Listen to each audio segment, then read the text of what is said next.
Kata Rasulullah, ketika sebelum azan subuh berkumandang, hadis yang pertama membuka lubang rezeki itu, dari situ kita mulai. Pernah Ustaz sering ingatkan bahwa dulu orang susah mencari rezekinya. Kalau ingin engkau yang dikejar rezekimu, bacalah amalan zikir 100 kali sebelum subuh.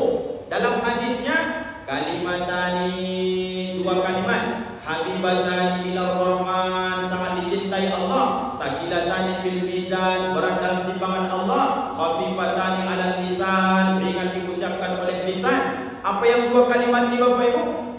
Subhanallah wa bihamdihi, subhanallahil azim.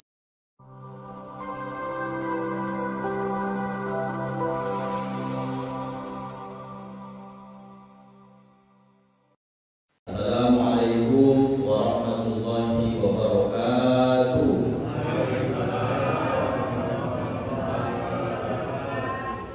Alhamdulillahirabbil alamin, wassalatu wassalamu ala asyrofil anbiya'i wal mursalin wa ala alihi wa sahbihi wa sallim ajma'in.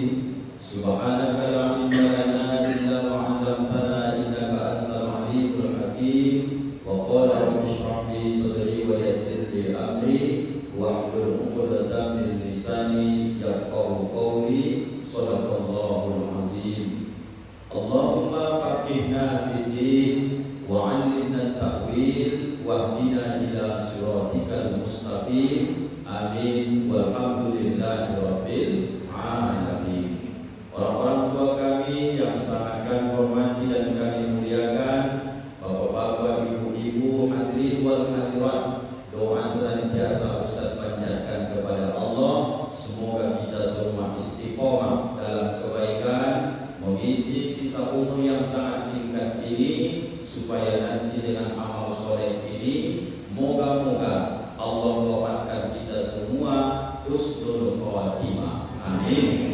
Selamat kita dari azab kubur, mudah besok perhitungan kita di padang mahsyar di mizan, sampai kita selamat menjembatani titian shiratal mustaqim, bertemu kita besok insyaallah di dalam surga, berkumpul dengan Rasulullah Muhammad sallallahu alaihi wasallam. Allahumma sholli ala sayyidina Muhammadin tibbil qulubi wa dawaiha wa afiyatil abadani wa shifaiha wa nuril absari wa diyaiha wa ala alihi wa sahbihi wa sallim. Semoga Bapak Ibu kita semua dapat syafaat. Amin ya rabbal alamin. Apa kabar Bapak Ibu subuh ini? Sehat semua kan? Alhamdulillah sehat, mudah-mudahan. Bapak Ibu, sholawat tibbil qulub itu kalau kita ada penyakit boleh dibaca, ditiupkan ke telapak tangan, usapkan ke sekujur tubuh kita. Atau sholawat tibbil qulub itu hendak kita ingin mengobati penyakit batin yang ada di dalam diri kita, seperti malas beribadah, ada sifat takabur sombong, ada sifat hasad, ada sum'ah, ada penyakit-penyakit yang tak baik di dalam. Bacakan sholawat tibbil qulub ini, kemudian tiupkan ke air tempat biasa kita minum. Diminum supaya masuk kalimat tibbil qulub. Arti tibbil qulub itu adalah sholawat pengobat segala jenis penyakit zahir dan penyakit batin. Pertanyaannya, ibu-ibu dapat ke sholawat tibbil qulub ini? Supaya kaji ini bisa dilanjutkan, kita kita anggap sudah hafal, ya kan Bu? Supaya jangan panjang kali nanti ceritanya. Kok ditanya ibu-ibu apa nggak ditanya Pak Ustaz? Kami sudah lama kami hafal ini, ya kan Bapak-Bapak? Tidak usah dites lagi. Saya anggap sudah hafal semua, ya kan? Insya Allah. Nah, kita ingatkan kembali sebelum masuk kajian kita bahwa sholat yang kita lakukan tadi termasuk al-mubarakah ini, biarpun Ustaz jarang di sini mengisi Jumat subuh, tapi kalau berjadwal tetapnya dilakukan sholat yang disebut dengan subuhnya pakai sujud. Sujudnya namanya sujud tilawah. Nama yang dibaca surah pas sujud itu kebetulan surah Sajadah. Karena orang ujung batu susah menyebut sujud tilawah, maka yang populer disebut dengan sujud Sajadah. Tidak apa-apa itu. Tapi nanti jangan dipahami hanya surah Sajadah saja yang sujudnya disunnahkan ketika membaca ayat itu. Bukan itu saja. Berapa banyak di Al-Quran nih Pak Ustaz, kalau kita jumpa ayat itu kita sujud tilawah, ada 15 tempat Bapak Ibu. Yang dirutinkan Nabi kalau Jumat subuh, dia pasangkan 2 surah. Surah Sajadahnya ayat ke-15, itulah tadi Ustaz pandu sujud kita semua. Nama sujud itu bukan sujud sajadah, tapi sujud tilawah. Sujud karena bertemu ayat sajadah, itu tepatnya Bapak Ibu. Nah, ketika Ustaz sujud tadi kan baru ayat 15. Naik tadi ayat 16, mestinya selesaikan sampai ayat 30. Itu sunnahnya. Rakaat kedua Ustaz naik baca Fatihah, mestinya tadi baca lagi surah Ad-Dahri atau Al-Insan. Tapi kenapa Ustaz tak buat itu? Itu tadi mulai sholat, itu saya perhatikan. Sawu suku kamu, Fa'idha tasbiyata suku minta maaf sholat. Luruskan, rapatkan saf. Menengok saya sebelah kanan, kasihan saya menengok wajah bapak-bapak terutama. Tua-tua saya tengok, tak sanggup, tak tega hati saya membuat panjang-panjang ayatnya. Apalagi ayat anda bagi dibantu saya dengan tadi, maka saya buat pendek. Selesai 15, tinggal kurang lebih 3 ayat, langsung saya sujud.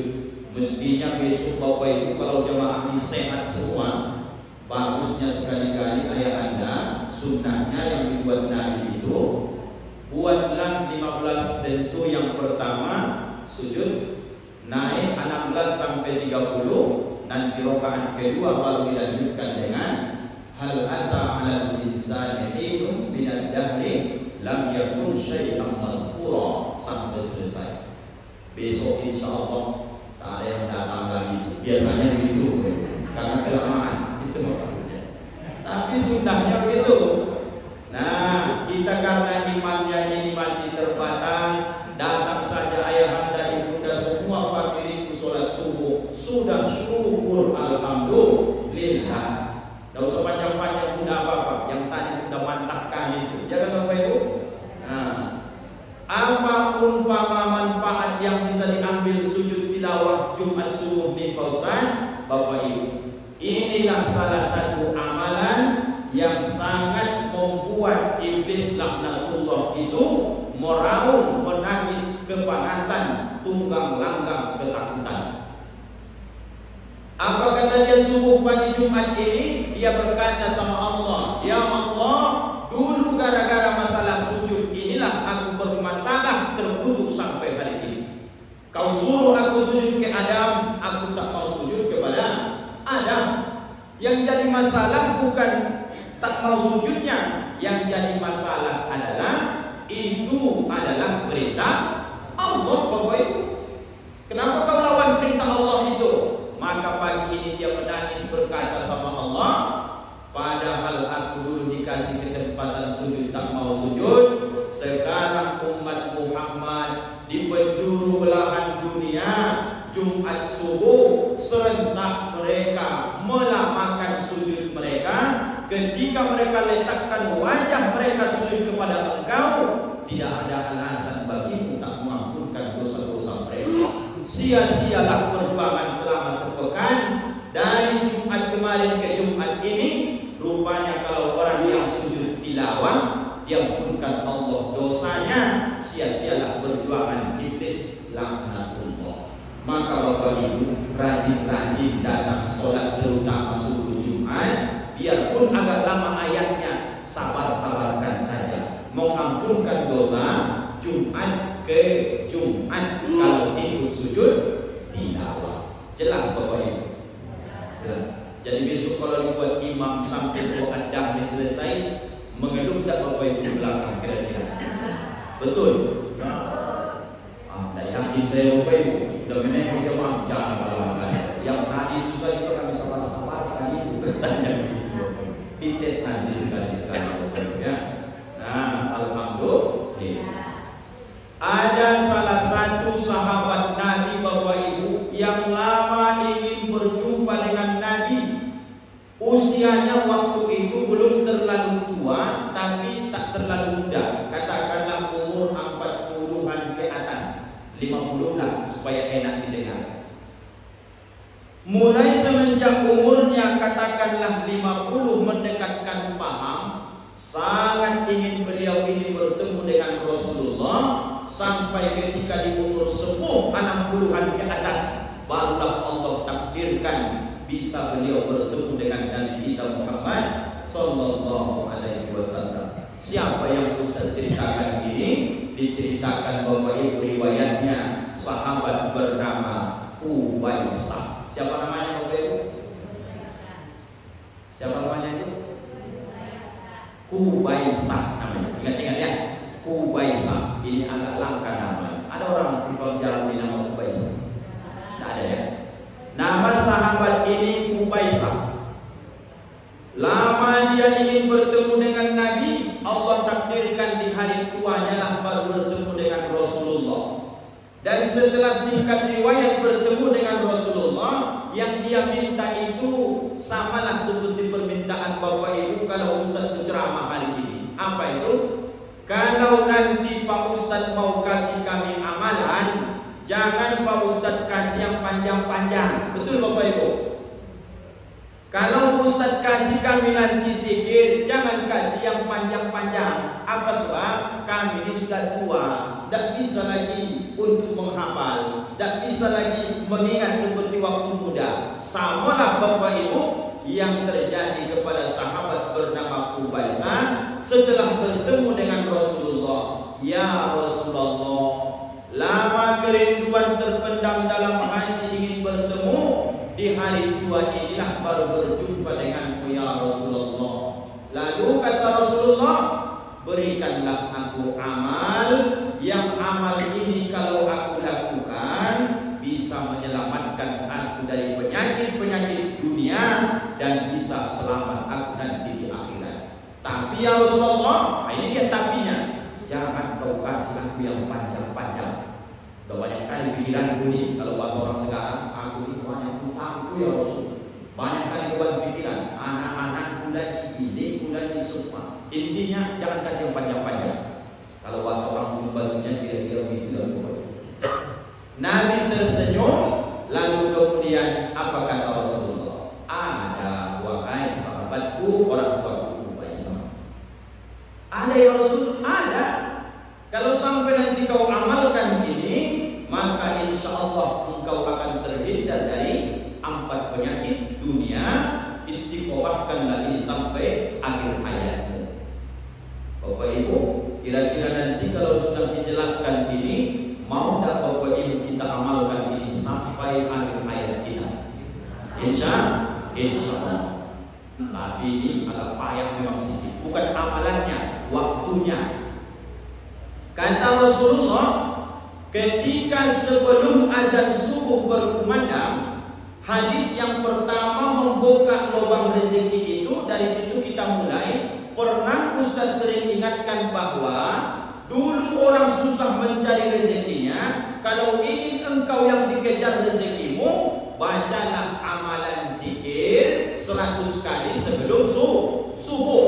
Dalam hadisnya, kalimatani dua kalimat. Habibatani ila Rahman, sangat dicintai Allah. Sakilatani fil mizan, berat dalam timbangan Allah. Khafifatani alal lisan, ringan diucapkan oleh lisan. Apa yang dua kalimat ini Bapak Ibu?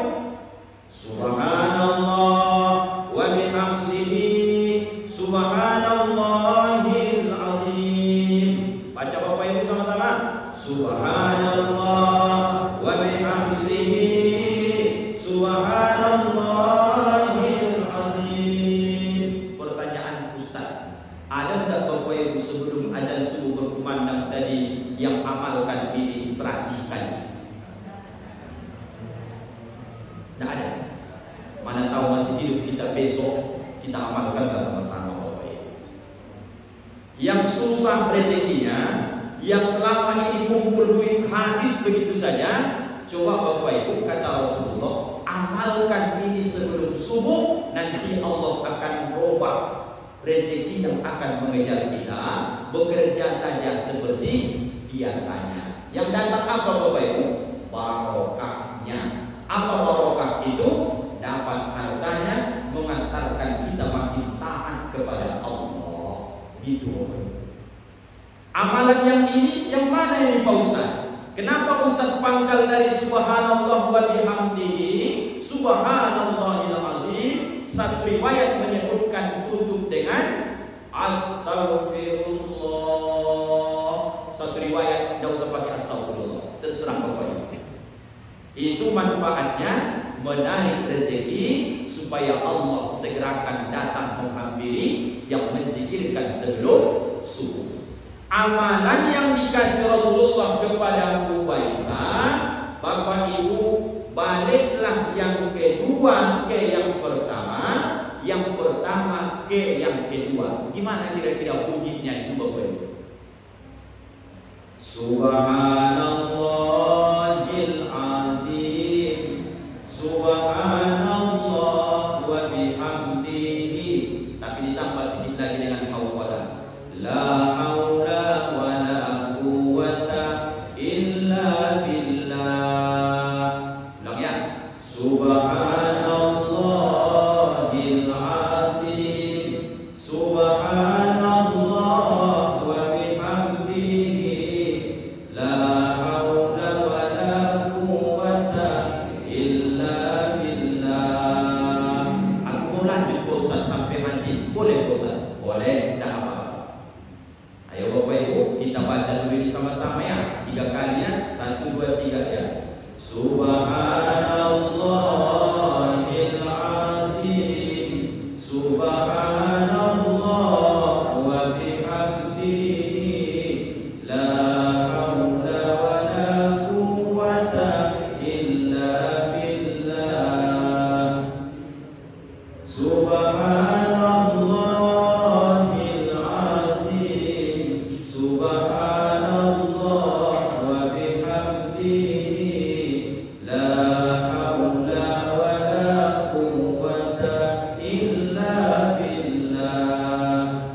Subhanallahil azim, subhanallah wa bihamdihi, la haula wa la quwwata illa billah.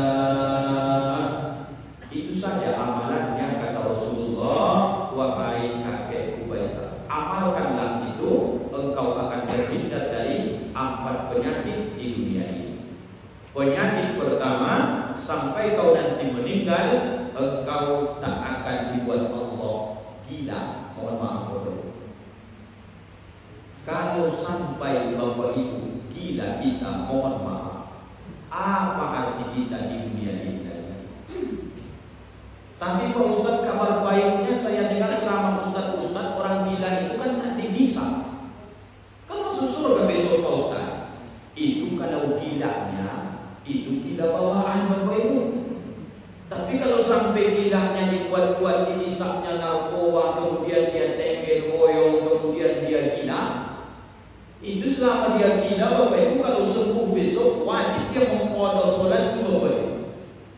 Karena apa Pak Ustaz dalilnya? Gila yang diusahakan Ada memang Pak Ustaz semenjak lahir, mohon maaf kalau ada family kita, ini karena kajiannya saja. Mulai semenjak lahir Pak Ustaz memang tak dikasih Allah dia akal sehat. Gila dia Pak Ustaz. Mondar mandir ke sana kemari, ilmunya jangan pernah kau anggap sepele, memandang sebelah mata. Orang yang Allah takdirkan gila, biarpun dia hina dalam pandangan manusia, di akhirat besok mereka tak ada hisab, langsung masuk surga. Jadi kalau gitu Pak Ustaz, Nabi Allah mendoa, ya Allah gilakan aku. Boleh begitu Bapak Ibu? Jangan Bapak Ibu. Menengok orang gila tak boleh diejek. Menengok orang gila tak boleh. Kalau mau ngasih duit kasih saja, jangan diejek-ejek. Ini asal nampak dia orang gila, udah tahu dia kawan tu gila, dilawaninya. Kira-kira mana lebih gila Bapak Ibu? Lebih gila yang melawani orang gila daripada yang gila Bapak Ibu. Amalkanlah subhanallahil azim, subhanallah wa bihamdihi sebelum azan subuh berkumandang, tutup dengan hauqalah la haula wala quwata illa billah 100 kali sebelum azan subuh. Kata Rasulullah, tidak akan gila engkau sampai akhir hayat. Amalkan Bapak Ibu. Aku kalau sudah menengok orang Bapak Ibu laki-laki pakai daster, Allah Akbar, tak ada lagi guna kawan ini. Besoknya habis pakai daster, kemudian dia mohon maaf. Kalau daerah Rohul ini saya tengok agak jarang lagi. Mudah-mudahan Allah muliakan juga mereka. Dan kalau jalan Bapak kepada lawas, kalau di Rohul masih syukurlah. Bangga kita ada Ustaz Andi Sidopuldo. Mana yang agak aneh-aneh tangkap, taruh sana, direhab sama dia. Kalau pada lawas, penyiaran Bapak Ibu, tak bisa kita bedakan lagi mana yang gila betul dan mana yang memang gila-gilaan. Saking payahnya membedakannya Bapak Ibu. Nah, minta sama Allah, ya Allah, sampai aku meninggal jangan sampai aku gila ya Allah. Ini nomor 1. Yang kedua, kau amalkan subhanallahil azim, subhanallah wa bihamdihi, la haula wala quwata illa billah. Yang kedua, tak akan diberi engkau penyakit sofak. Apa penyakit sofak ini Bapak Ibu? Penyakit yang mohon maaf seperti kulit tapi dia menular. Kalau diumpamakan sekarang cacar Pak Ustaz, tidak masuk juga. Sofak ini macam belang-belang, tapi kalau bersentuhan dengan orang bisa memudaratkan orang lain. Kalaupun tak menyentuh orang nanti tak menular, ditengok saja. Izin maaf Bapak Ibu, tidak mengenakan. Artinya mohon maaf, berkumpul awak dengan orang-orang banyak, ada kemudian orang berbisik-bisik, tak mau kawan sama awak, jadi tekanan mental sama awak Bapak Ibu. Kira-kira begitu lah. Mohon maaf. Minta sama Allah supaya jangan Allah berikan penyakit ini. Kalau bahasa pendekatannya sekarang, izin maaf Bapak Ibu, saya hanya mendekatkan pahamnya saja. Apalah yang cocok hari ini penyakit sofak nih Pak Ustaz? Mungkin Bapak Ibu mohon maaf, penyakit gula basah lah ini kayaknya. Mohon maaf. Gula ada berapa Pak Ustaz? 2. Gula basah, gula kering. Kalau gula kering ini habis badan itu dibuatnya, tapi dia tidak luka. Tapi dia gula basah, mohon maaf Bapak Ibu, nanti kalau luka sedikit dia tidak kering, namanya basah. Mohon maaf, baunya keluar. Kemudian apa kata dokter? Pak, ini jaringannya terus akan mati, ujung-ujungnya tidak ada pilihan kecuali amputasi. Apalagi pasrah. Allah Akbar. Kalau sampai mohon maaf di betis itu kena ditakdirkan Allah, dipotong betis tadi, apa guna lagi di dunia ini Bapak Ibu? Minta sama Allah Bapak Ibu di hari tua ini. Subhanallahil azim, subhanallah wa bihamdihi, la haula wala quwata illa billah. Dihindarkan pertama dari penyakit disebut tadi penyakit gila. Yang kedua, dihindarkan kita dari penyakit sofa yang mohon maaf membuat orang lain tidak suka dan bahkan mengucilkan kita. Sedih di hari tua di Bapak Ibu. Kalau sampai anak kita besok karena kebawaan dia dibiarkannya saja kita, tidak ada penderitaan lagi selain orang tak ada yang mau merawat kita. Bawa dia, anak kita sendiri, apalagi orang lain. Allahu Akbar. Zikirkan mumpung sehat. Yang ketiga, akan dihindarkan engkau dari penyakit apa yang disebut Bapak Ibu dengan penyakit hilang akal itu. Apa bahasa Indonesianya Bapak Ibu? Bukan gila ya. Gila pertama tadi. Pikun dia.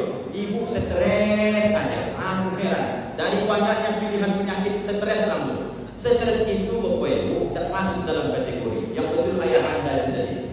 Penyakit pikun. Mana contoh penyakit pikun Pak Ustaz? Mudah saja. Datang dia sholat subuh naik motor, pulang dia jalan kaki. Nah, itu orang pikun itu. Ada orang begitu. Ada. Udah mulai itu Bapak Ibu, udah mulai. Datang dia sholat subuh, jelas-jelas dia naik Honda tadi. Pulang dia sampai di rumah, marah-marah dia sama anaknya. Mana kalian tahu motor? Tak betul kalian ni. Kalian tak masukkan tanya. Banyak ayah ni kata anaknya marah-marah pulang pagi-pagi. Motor dah hilang, motor hilang. Tapi tadi jelas-jelas ayah bawa ke Masjid Al-Mubarakah mengaji. Tak ada kata dia. Ayo ayah, biar kuat ayah. Mana tahu masih di parkiran Masjid Mubarakah. Betul, dibawa anaknya ke Masjid Mubarakah di parkiran pun tinggal. Kalau sudah sampai Bapak Ibu penyakitnya seperti itu penyakit pikun dan sangat membahayakan. Jangan-jangan kalau Bapak kena penyakit pikun besok, tidak bisa Bapak bedakan lagi mana diri Bapak, mana diri tetangga. Kalau udah pikun Bapak Ibu, iya kan Pak? Hati-hati Bapak. Maka minta doa ini. Sedangkan motornya saja dibawanya dia lupa, apalagi biniknya. Banyak nak mohon maaf Bapak Ibu orang di hari tua ini, jujur. Ini penyakit kita semua ini. Baru beberapa menit saja orang tua ini dikasih anaknya makan. Ada nggak Bapak Ibu dengar orang tua berkata ketika tetangga bertanya, ibu udah makan? Udah 3 hari aku belum makan katanya. Ada begitu? Ditanya anaknya, baru mama itu saja minum kak, baru minum tadi. Tapi kata dia belum makan juga dia. Itu pikun. Amalkan ini supaya ayah umat jangan sampai pikun. Subhanallahil azim. Subhanallah wa bihamdihi. La haula wa la quwwata illa billah. Nomor 4 yang terakhir, dihindarkanlah engkau kata Nabi kepada Ubaisah dari penyakit lumpuh. Inilah Bapak amalannya ya. Kalau penyakit lumpuh ini Pak Ustaz, inilah salah satu penyakit yang cukup menakutkan. Karena kalau sudah lumpuh, tidak bisa dijangkau dunia ini lagi. Apa gunanya mobil yang mahal itu kalau kita lumpuh? Apalagi gunanya Bapak Ibu harta banyak itu kalau kita sudah lumpuh? Apalagi yang bisa kita nikmati? Kursi roda lah. Iya kalau ada yang dorong-dorong, iya Bu ya. Kalau ada yang mendorong kita ke masjid syukur, tapi takkan sempat anak bini itu Bapak Ibu, takkan sempat suami itu Bapak Ibu. Di manalah Bapak Ibu kalau sudah lumpuh mohon maaf, tinggallah kadang-kadang selesai dimandikan orang, doronglah kursi roda di sendiri, putar-putar bannya kiri kanan. Di mana paling jauh? Di teras rumah. Menengok-nengok orang lewat. Padahal fisik sehat, tapi kaki tak bisa dibuat Allah lagi bergerak. Apalagi penderitaan keempat ini dibanding penderitaan yang lain, ini juga penyakit yang sangat kita takutkan Bapak Ibu. Syukurkan sama Allah. Mudah-mudahan amalan kita subuh ini, mana tahu panjang umur sampai besok, amalkanlah ini ayat umatku. Kalau yang tadi menarik rezeki, subhanallah wa bihamdihi, subhanallahil azim. Kalau untuk menjaga penyakit yang 4 ini, baliklah menjadi subhanallahil azim, subhanallah wa bihamdihi, tutup dengan la haula wa la quwwata illa billah. Ini saja Bapak Ibu kajian kita subuh ini. Mudah-mudahan barokah sesuai dengan nama presiden kita. Barokah.